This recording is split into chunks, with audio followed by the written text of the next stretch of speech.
The coffee machine on my workbench sparked one last time before dying completely. I stood there staring at it, the smell of burnt plastic hanging in the air, thinking how perfectly it matched my life lately. Broken, exhausted, and apparently disposable. My name is Emily Carter. I fix electronics for a living, not sleek gadgets or trendy upgrades. Old TVs that won't turn on, microwaves that buzz but never heat, laptops people swear just stopped working overnight. My repair shop sits on the wrong side of town, where ambition goes to cool off and people learn how to make do instead of dreaming big. It was 10:30 p.m. Another late night. Another night my husband, Evan Carter, wouldn't even notice I wasn't home. Yes, Evan Carter, the successful corporate attorney, the man who wore tailored suits and spoke in legal strategies while I spoke in circuit boards and solder. My phone buzzed against the metal table. The sound echoed too loudly in the empty shop. The message was from Derek, the owner of the boxing gym down the street. Your husband's at the Skylight with some guy named Elise. Thought you should know. I stared at the screen, my fingers suddenly cold.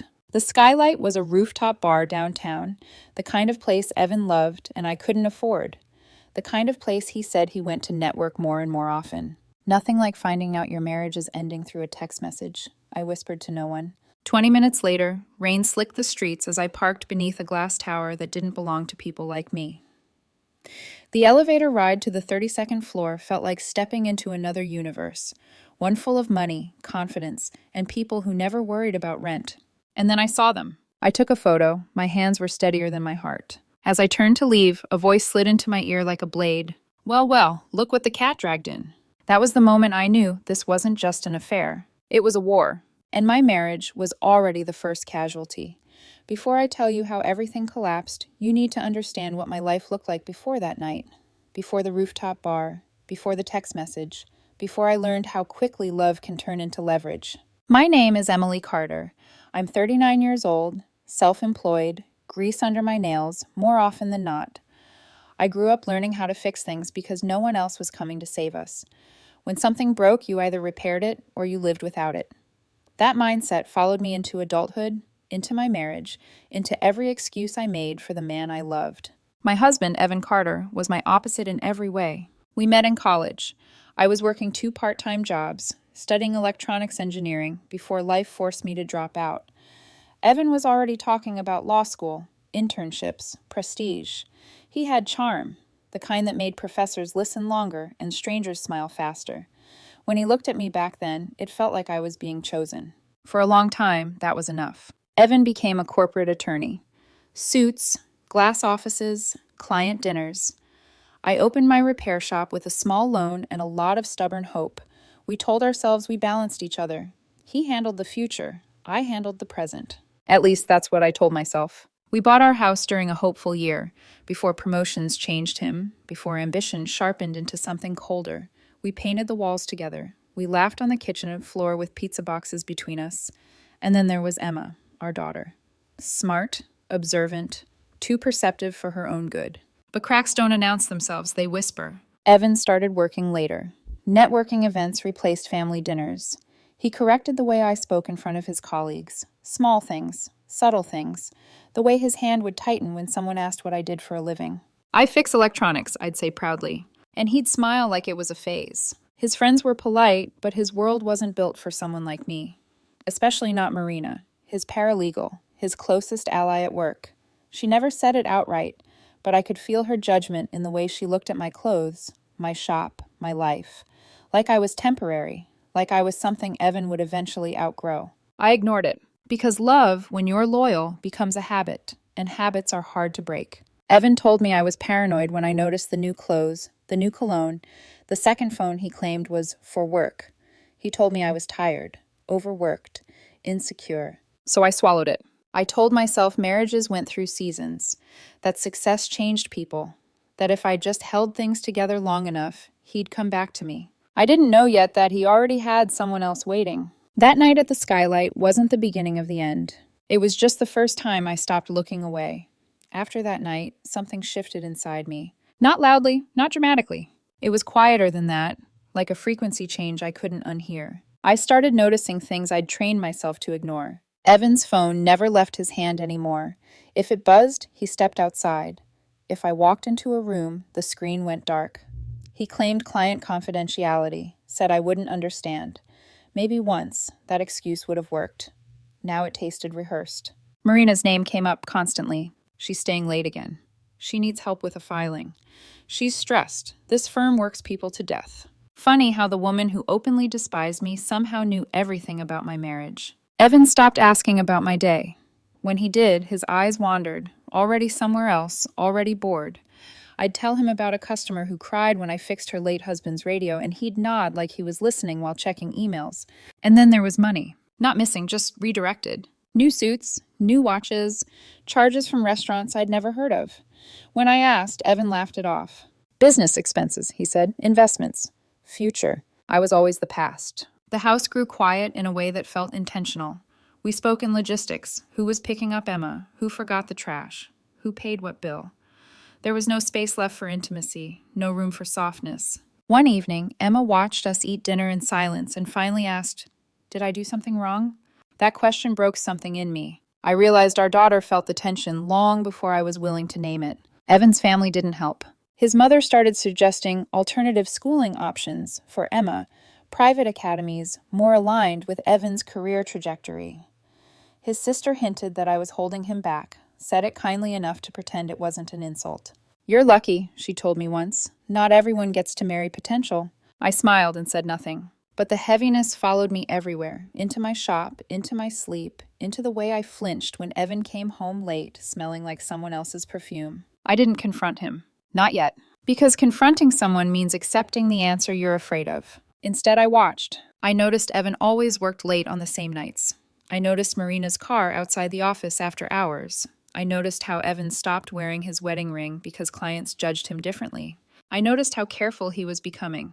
And I understood something terrifying. He wasn't afraid of losing me. He was afraid of being exposed. That realization didn't make me angry. It made me alert. Because once you understand you're no longer being loved, you start protecting yourself. And I was about to learn just how much protection I'd need. The night everything finally cracked wasn't dramatic at first. It was quiet, ordinary. The kind of night where betrayal doesn't announce itself. It waits for you to notice. Emma had a school recital that evening. Piano. Front row seats. She wore the blue dress I'd ironed that morning, her hands shaking just a little as she waved from backstage. Evan promised he'd be there, swore it. Hand on my shoulder, eyes sincere enough to pass. He never showed. I sat there clapping alone, my palms stinging, watching other families cheer together while Emma scanned the crowd one last time before sitting down. She played beautifully, flawlessly, and every missed note in my chest sounded like his absence. By the time I got home, it was almost midnight. Evan came in 10 minutes later. He kicked off his shoes too casually for someone who'd worked late. His tie was loosened, his hair slightly off, and his lipstick, not mine, smudged faintly near the corner of his mouth. "You're up late," he said, not meeting my eyes. "Emma had her recital," I replied quietly. "You missed it." He froze, one hand still on the banister. "Oh God, I forgot," he said, then rushed on. "The Morrison deal ran late. Clients wanted to celebrate." The Morrison deal. Something inside me went cold. "That wouldn't be Elise Morrison, would it?" I asked. He turned slowly, too slowly. "How do you know that name?" "Lucky guess." I stood up from the couch, my legs steady, even though my chest felt hollow. "How long, Evan?" He laughed nervously. "What are you talking about? How long have you been sleeping with her?" The slap came fast. My head snapped to the side. The sound cracked through the hallway, sharp and humiliating. But the pain wasn't what stunned me. It was his anger. "How dare you accuse me?" he hissed. "How dare you spy on me like some insecure—" "I saw you," I said calmly, "at the skylight. Very cozy." His face drained of color, then flushed red.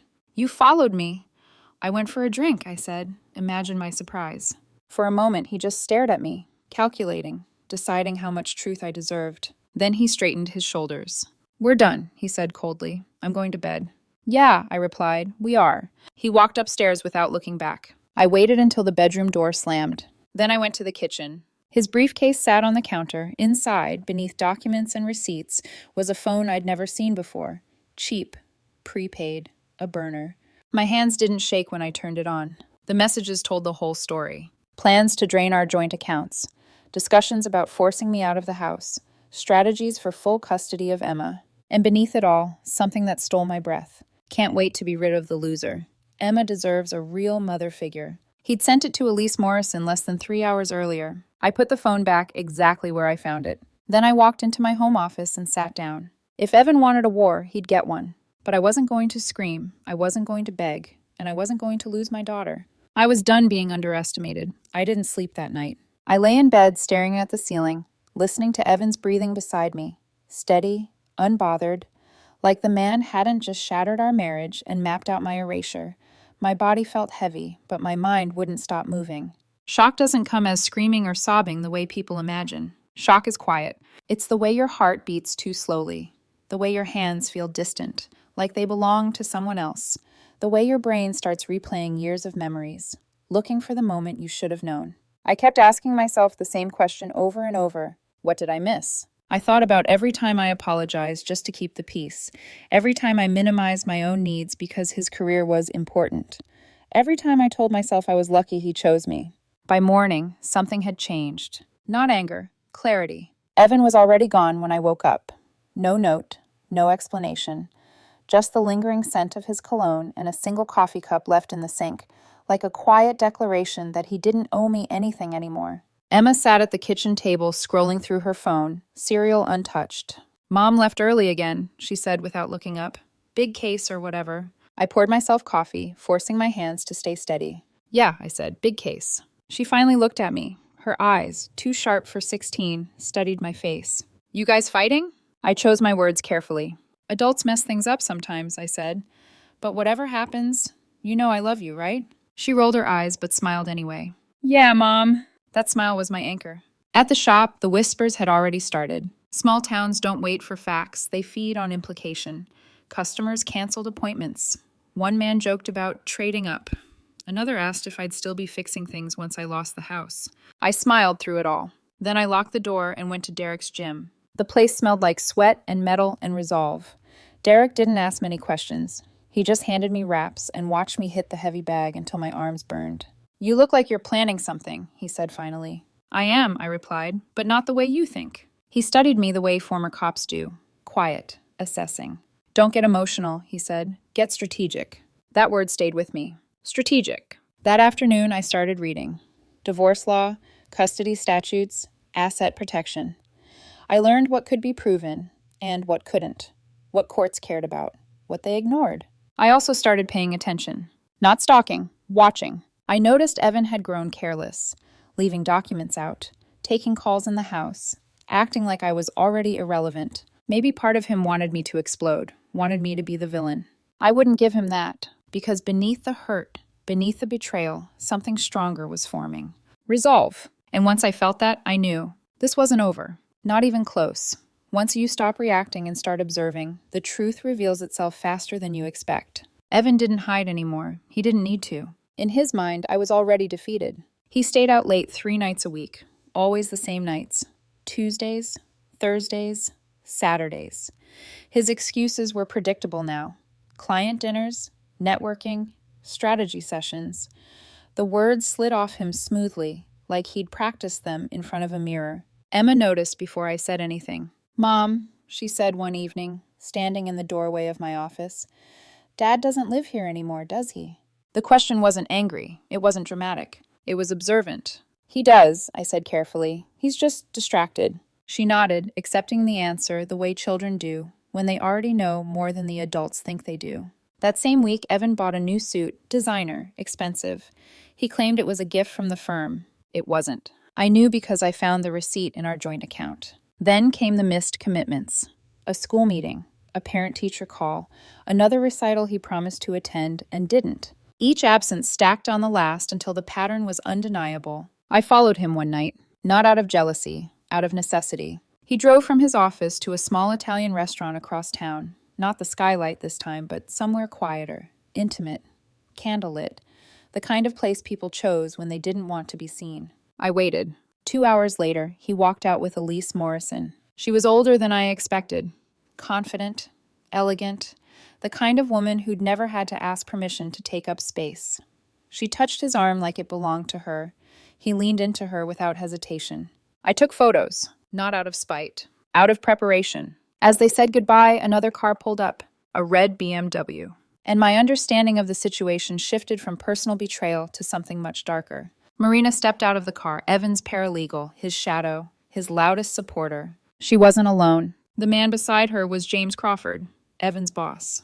They were holding hands. The four of them stood together in the parking lot, laughing like conspirators, like people who believed themselves untouchable. That's when I understood.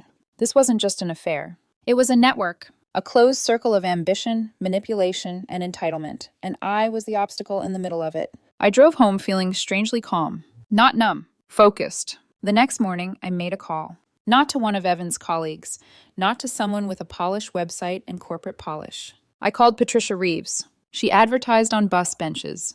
She fought dirty when necessary, and she listened without interrupting. When I finished, she laughed. "Oh, honey," she said, "you didn't marry a cheater. You married a liability, and we're going to use that." The law firm's annual gala was 2 weeks later. Evan didn't invite me. That was fine. I rented a dress anyway. Not flashy, not expensive. Something sharp enough to remind everyone I existed. When I walked into the ballroom, I felt eyes follow me. Whispers bloomed instantly.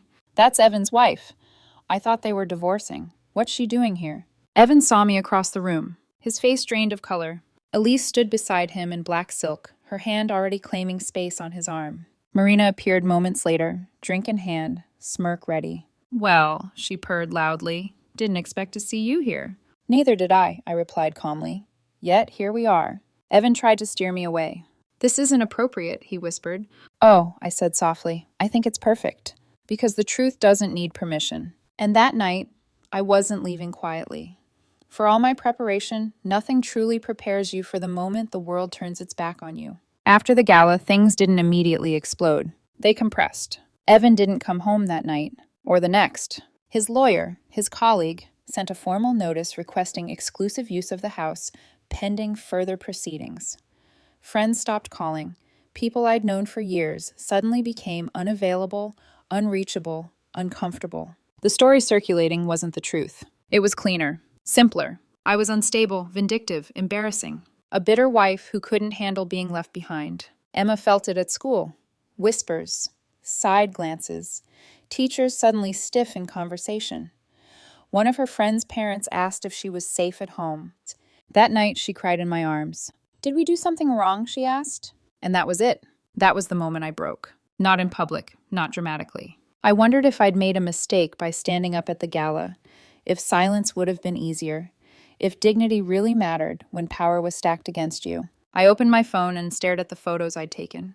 The evidence, the proof, the leverage. And for the first time, doubt crept in. What if none of it mattered? What if I lost anyway? The legal bills were stacking up. Customers at the shop were dwindling. Evan had resources, connections, allies. I had truth, and truth doesn't always win. That night, I walked through the house touching familiar things.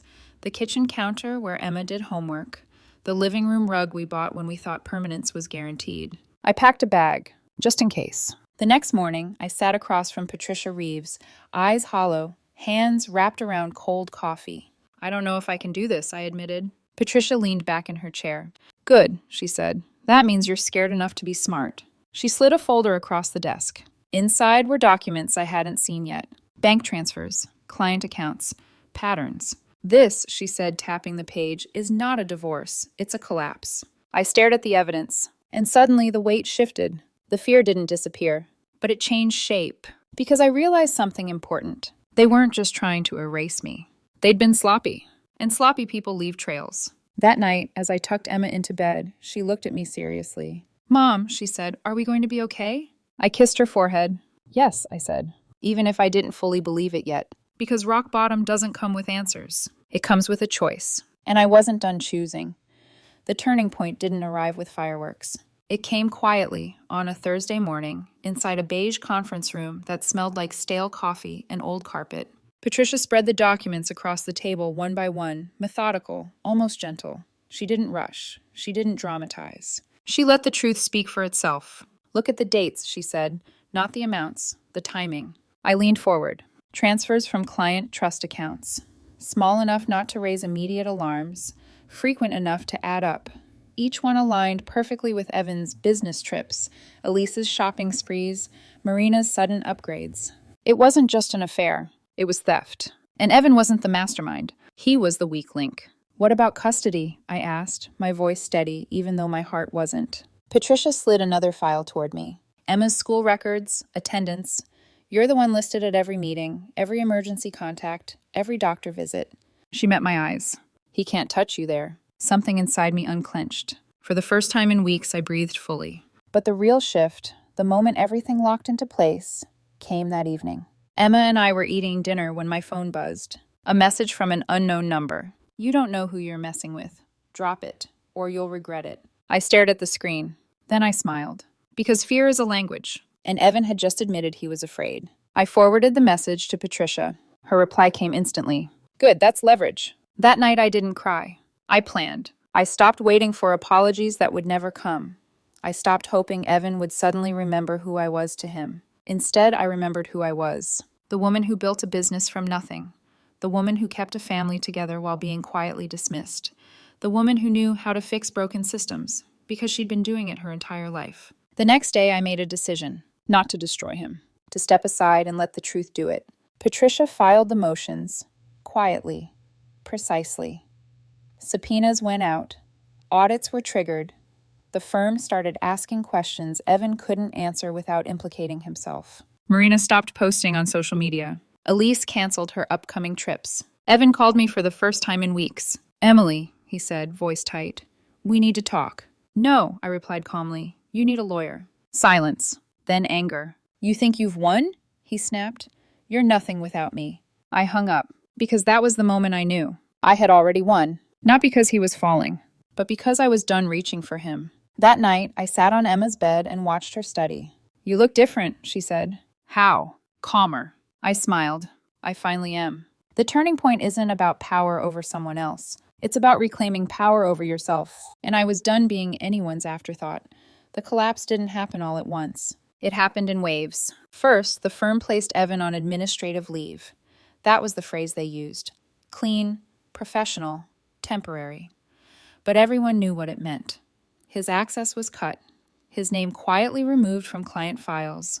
His badge stopped working. Marina was next. Her affair with James Crawford surfaced through emails subpoenaed during the audit. The firm moved fast. She was escorted out by security before lunch, her desk cleared into a cardboard box by someone who wouldn't meet her eyes. Elise Morrison disappeared from Evan's life almost overnight. Her name started appearing in places she couldn't control. Investigation notices, financial disclosures, whispered conversations she could no longer silence with charm. The lifestyle she'd flaunted became evidence instead of admiration. And Evan? Evan unraveled. He showed up at the house one afternoon without warning. No confidence. No tailored suit. Just exhaustion and panic wearing his face like a second skin. "You did this," he said, standing in the doorway. "No," I replied evenly. "I documented it." He laughed, sharp and brittle. "You think you're clean? You think they won't come after you too?" "They already looked," I said. "I keep my hands where they belong." That was when his anger finally broke into desperation. "I'll fight you for Emma," he said. "I'll drag this out until you're broke." I didn't raise my voice. "I won't," I said. "You will." He stared at me like he was seeing me for the first time. And maybe he was. Because a week later, the court orders came through. Temporary sole custody. Exclusive use of the house. Financial restrictions placed on Evan pending investigation. He moved out that night. No speech, no confrontation, just boxes and silence. The rumors spread faster than the facts ever had. The same people who'd whispered about me now whispered about him. Invitations dried up. Old friends became cautious. Professional connections turned distant. Power is intoxicating, but it's fragile. Emma noticed the shift too. "He doesn't call anymore," she said one evening.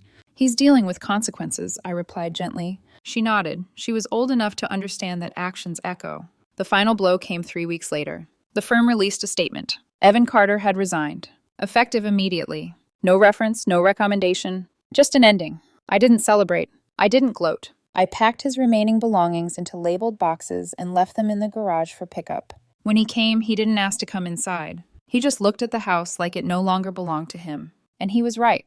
I watched him drive away and felt something unexpected. Relief. Not victory. Freedom. Because the fallout wasn't about watching him fall. It was about watching myself remain standing. Healing doesn't arrive with apologies. It arrives with silence. The kind of silence that no longer feels heavy, just honest. Weeks passed. Then months. The house felt different without Evan's tension humming through the walls. Mornings were quieter, evenings were warmer. Emma laughed more easily. So did I. I kept the shop open. Business returned slowly, then steadily. People stopped whispering and started asking how I was doing instead. Some apologized, most didn't. I didn't need them to. The divorce finalized without drama. No alimony, no property disputes, no custody battles. The truth had done all the work before we ever reached that point. Emma and I found a rhythm. Dinner together, movies on the couch, homework spread across the table. Ordinary things that felt extraordinary because they were finally peaceful. One night, she asked me something I didn't expect. "Mom," she said, "do you ever miss him?" I thought about it. "I miss who I thought he was," I answered honestly, "but I don't miss what he chose to become." She nodded, satisfied with that. So was I. I didn't become stronger because I wanted revenge. I became stronger because I refused to disappear quietly. People like to say betrayal changes you. It does, but not always for the worse. Sometimes it teaches you the difference between love and convenience, between loyalty and control, between being chosen and choosing yourself. Evan wanted a life that looked impressive from the outside. I wanted a life that felt real from the inside. In the end, we both got what we wanted, just not in the way he expected. If there's one thing I've learned, it's this. You don't need to destroy anyone to reclaim your power. You just need to stop protecting the people who never protected you. And sometimes, when the truth finally surfaces, you don't look like the villain at all. You look like someone who survived.